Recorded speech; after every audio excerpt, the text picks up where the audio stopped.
Yahweh, Ba'ashem, Yahweh Shai, Ba'ashem, Rakakadash. This is your brother Yakanan coming to you with another lesson. And this one is about the implant, the sting, the end game. And I'll let Apostle DeHarf, GMS, bring it out for you. Shalom. Apostle Hartman back at you with this truth, giving all praise to Yahweh Ba'ashem Yahweh Shai.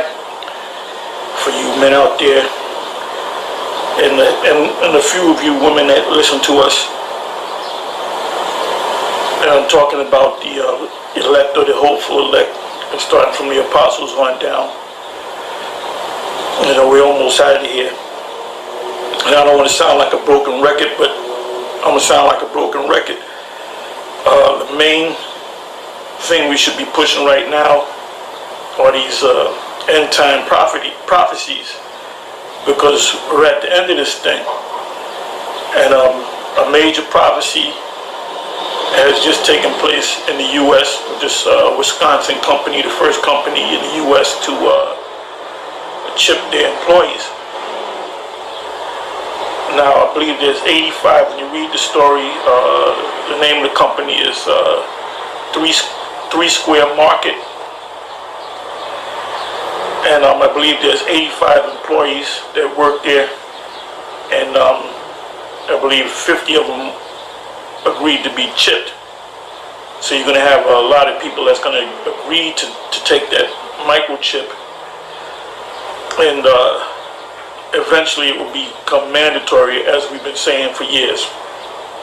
We here at Great Millstone been saying this since we got on YouTube, and even before we got on YouTube. Anyway, I'm going to show you something. If you can see it. This is the chip right here.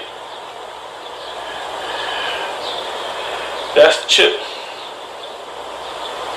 That's the actual chip that one of the brothers from one of the camps, I believe it was from GMS out there in the West, I believe the LA camp, sent this to me. But that's the chip. So as you can see, that is the chip. And this is happening. It's being done by gradualism.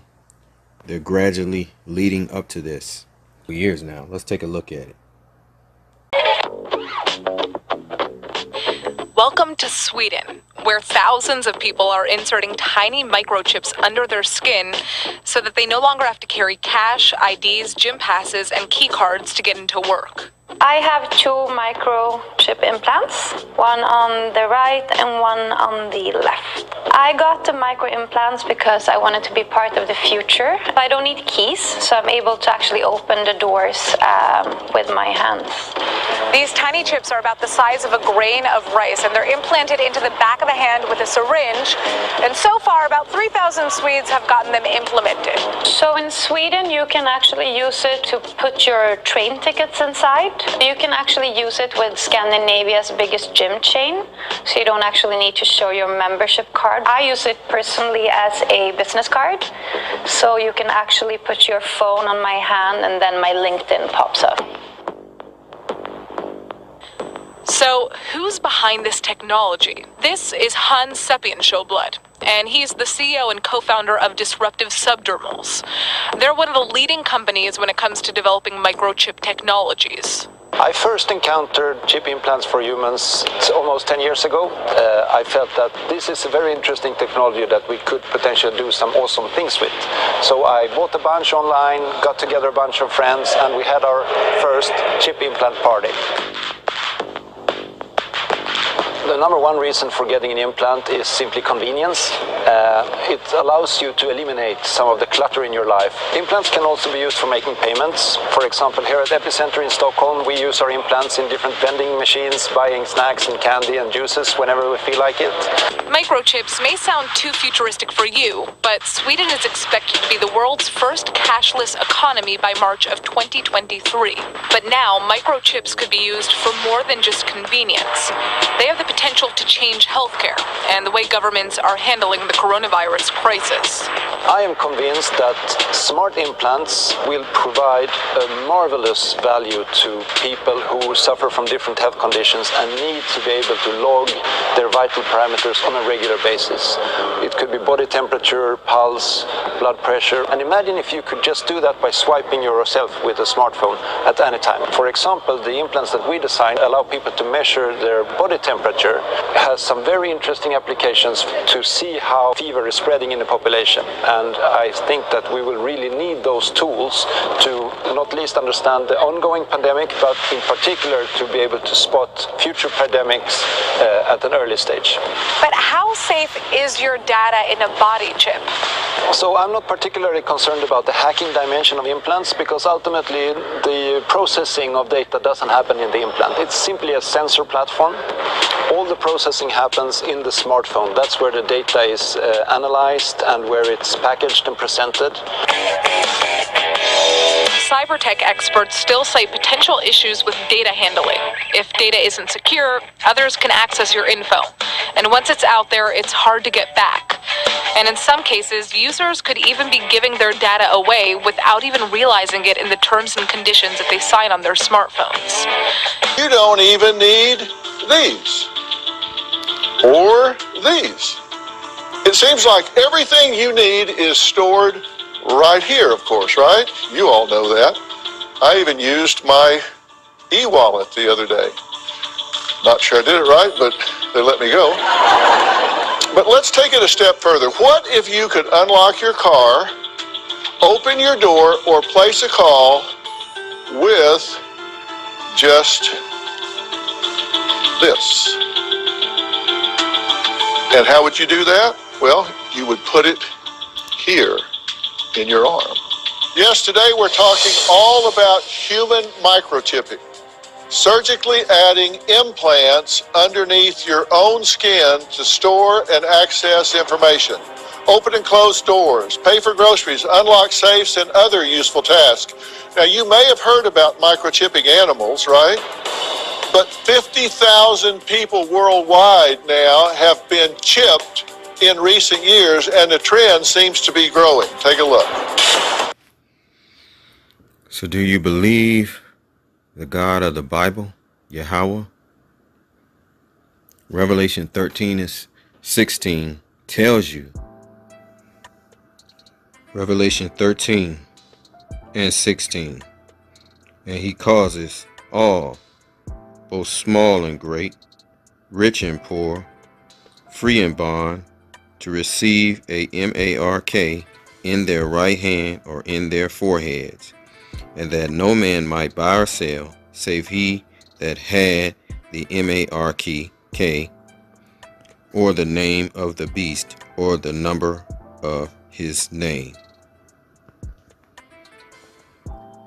In human bodies could transform the way we tackle many everyday tasks. The technology can make some tasks easier and reduce the amount of personal items employees need to carry. A controversial trend and how it could put your privacy at risk. In a Stockholm business complex, employees gain access not with key cards, but with a wave of a hand. This is something that you can use just like a key badge. I use this to unlock my smartphone, to open the door to my office. Sjoblad calls himself a biohacker. We think that the human body is a good start, but there is certainly room for improvement. The first step in that improvement is getting a microchip about the size of a grain of rice slipped under the skin. Suddenly, the touch of a hand is enough to tell the office printer, this is an authorized user. The chips have been implanted in animals for years to help identify lost pets. Now, even a car door can be tweaked to open with a touch. But each touch leaves a digital footprint, and that can compromise privacy. This is serious stuff. We're talking about a non-stop potential connection to my body. I can't turn it off. It's about educating the people and giving every person the tools, not only how to use the technology, but more importantly, when it's being used against you. So, why are some humans injecting these rice-sized chips into their body using this small tool? Is this the wave of the future? or just a few radicals taking a risk. Now, some of my guests today... I've always been a huge tech enthusiast. I've been interested in microchip implants, but it wasn't until 2 years ago in 2020 that I decided to get my first one, which I put in my left hand. This one opens the door to my house. About 2 months ago, I got a new chip in my right hand, which is about the size of a small paper clip. I can just simply walk up to the car, tap my right hand onto the pillar of the car will unlock. I can get into the car, tap my right hand onto the console of the car, and then the car will start. I wanted to be able to leave the house without my car key, without my house key, and without my wallet, and still be able to function as I would normally. So now I never have to worry about losing anything important. Some people think I'm a little bit crazy doing this sort of thing, but for me, I love it. I've been called a... Joining us on stage is Brandon, a healthcare technologist and tech enthusiast, and Emil Grafstra, founder and CEO of VivaKey Technologies, whose goal is to educate others on the benefits of human microchipping. And clearly there are benefits, right, Emil? Indeed, yeah. There are many benefits. Yeah. Just from basic identity to essentially a future of secure communications and like ultimate convenience. That's really the goal. When you're a kid, you run out of the house and you don't have your wallet, you don't have keys, you don't have nothing. That's freedom. You run out, you're like, yes. Just try that as an adult. You'll have a panic attack. You're like, oh, I need my keys, my phone, my wallet, oh my God. So being able to kind of make you the most important part of your identity, both physically and digitally, is what the goal is. I don't want to abdicate that to a phone or a computer or a cloud service. Right. And that's what... As you notice, the Edomites are leading the way. The so-called white man is leading the way as far as this technology.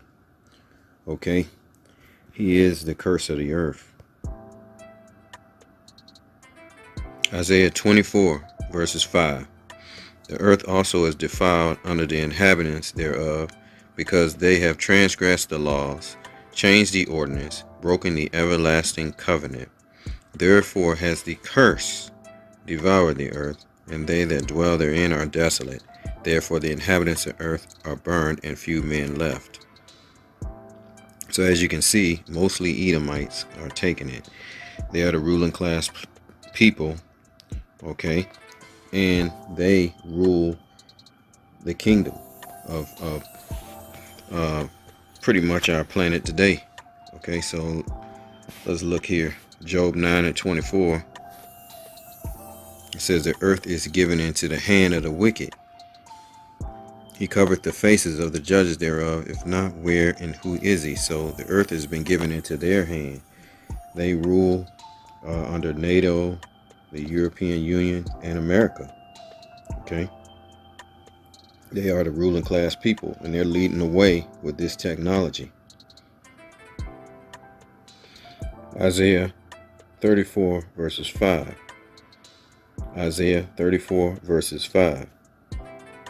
Judgment is coming to them, the Edomites, the so-called Idumeans, that rule the earth, and because of them promoting these mischievous devices, all right, they're going to be destroyed. Isaiah 34:5. For my sword shall be bathed in heaven, behold, it shall come down upon Idumea and upon the people of my curse to judgment. So you see, they are the curse of the earth. Okay, and therefore the people are being persuaded to come after them or wander behind them. All right, so it's 50,000 that have taken it, the RFID, the mark of the beast so far. All right, 50,000. All right, so hopefully you believe in the Bible now. All right, this is what's going to happen to you if you take it. There are penalties for taking this mark. Okay, let's read this one. Revelation chapter 14 verses 9. And the third angel followed them, saying with a loud voice, if any man worship the beast and his image, and receive his mark in his forehead or in his hand, the same shall drink of the wine of the wrath of the Most High, which is poured out without mixture into the cup of his indignation, and he shall be tormented with fire and brimstone in the presence of the holy angels, and in the presence of the Lamb. Because the Lord is going to allow the nations to launch nuclear missiles on America, Babylon the Great, and all the places where they dwell. And he's only going to save the elect of Israel out of it, you Negroes, Native Americans, and Hispanics. All right.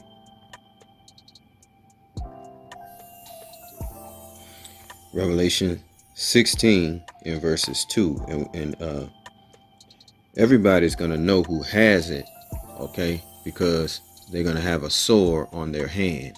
And that's why this is not some spiritual mark. It's not no Christianity or anything of that nature. It is a literal piercing of the flesh.